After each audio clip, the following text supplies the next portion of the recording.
Heritage Gardens, which showcases the plants that occupy a special place in the history and culture of Singapore's main ethnic groups. Welcome to the Indian Garden. Can you spot the national tree of India here? It's right in the middle of the Indian Garden, the banyan tree, also called the Bengal fig. With its tangle of roots and branches, the banyan symbolizes eternal life for Hindus. Plants, and especially trees, have huge cultural and religious significance for the Indians.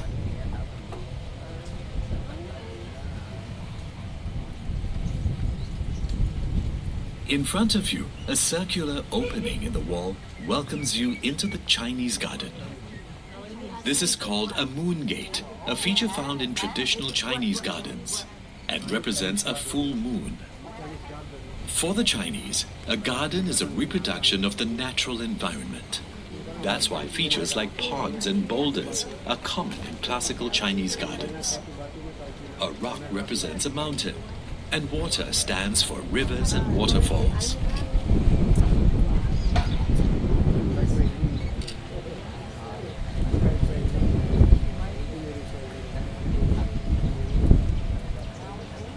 You are entering the Malay Garden, a third of the Heritage Gardens.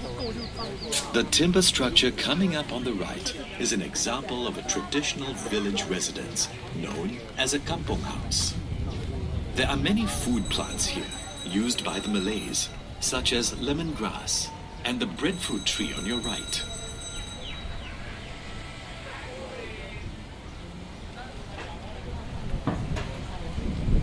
Check out the mighty super trees on your left. You'll see the 22-meter-high OCBC Skyway suspended from the taller super trees. This aerial walkway offers a panoramic view of Bay South and the surrounding Marina Bay area. Vertical gardens of epiphytes and flowering climbers adorn the trunks of the super trees. At night, special light and sound effects turn the super tree grove into a spectacle you won't want to miss. The last of the Heritage Gardens is a horticultural representation of Singapore's colonial past. The frangipani, with its white flowers, were chosen to match the black and white houses of the early British planters in Singapore. Important cash crops they brought in the 1800s are featured here. To the right are the Brazilian rubber tree and the African oil palm. You are now leaving the Heritage Gardens, one of the two themed gardens at Bay South.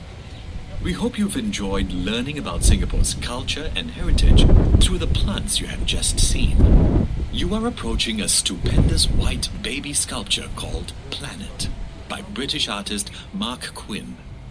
The sculpture's surroundings reflect the white theme of the colonial garden. It is the most significant of the many sculptures around the gardens, which include water buffaloes, horses, and dragonflies.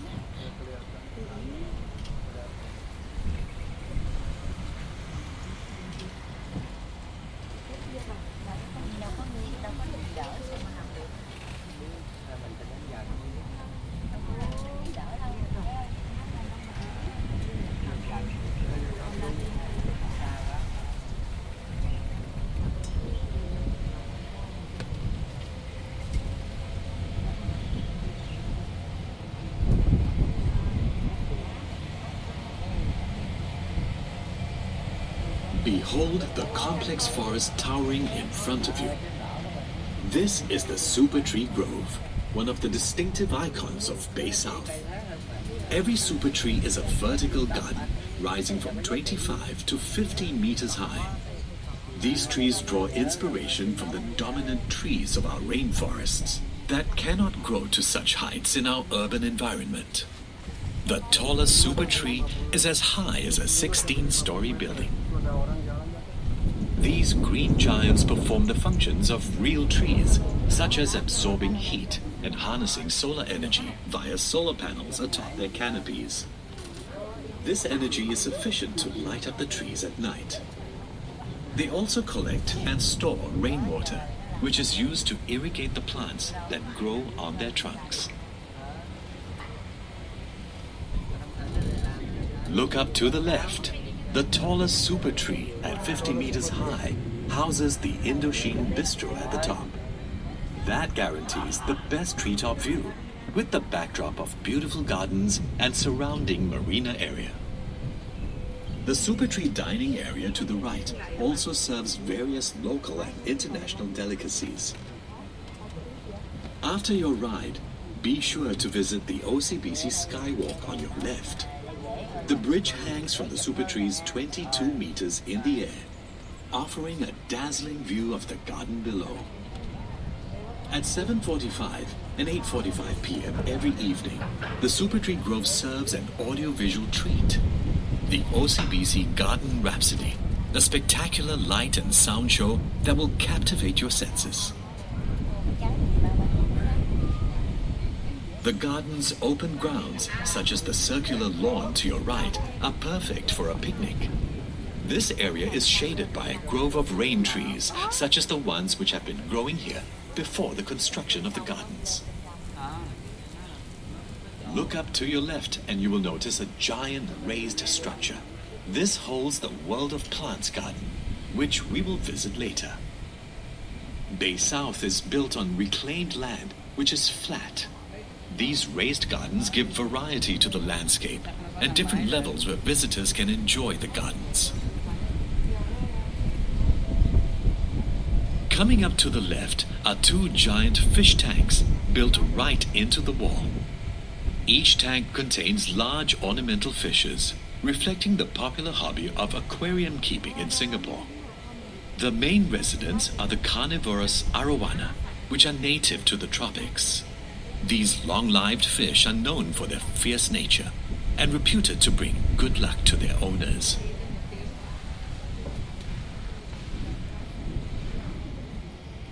Another fish that symbolizes good luck is the carp, or koi, to your right. These energetic fish provide a burst of color and vibrancy along this walkway. Because the koi fish is believed to bring prosperity, keeping and breeding them is quite popular in Singapore. Observe the palm trees coming up ahead, and you will spot something strange. Most palms have a single trunk, but these mutated trees have 2, and even 3 trunks, rarities in the plant world.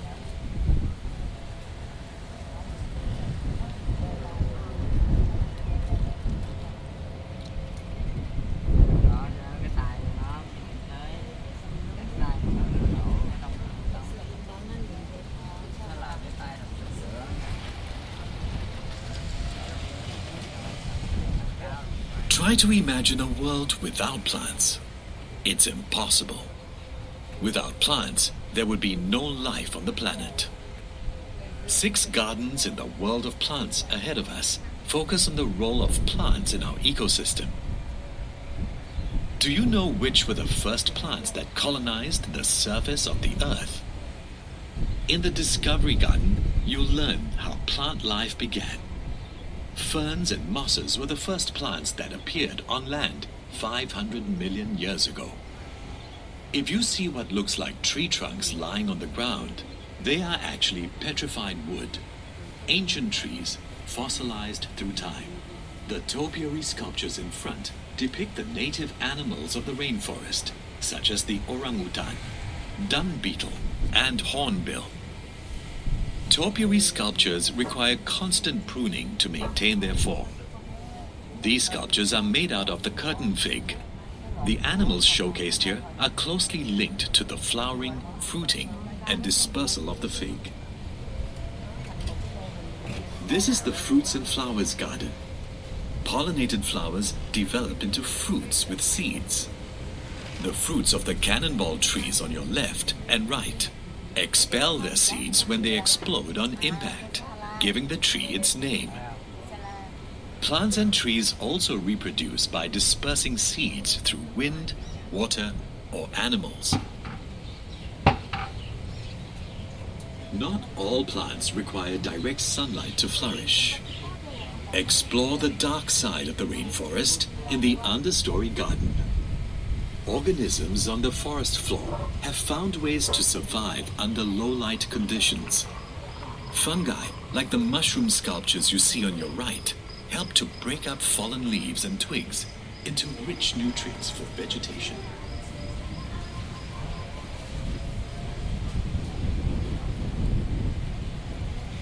You are entering the world of palms garden. Palm trees are important components of the rainforest, filling its mid and lower strata and providing food to birds and animals. Rattan is used for furniture, and car wax is made from a Brazilian palm, canoba. Look to your right behind the palm trees, and you will see the Energy Center, a marvel of sustainable energy.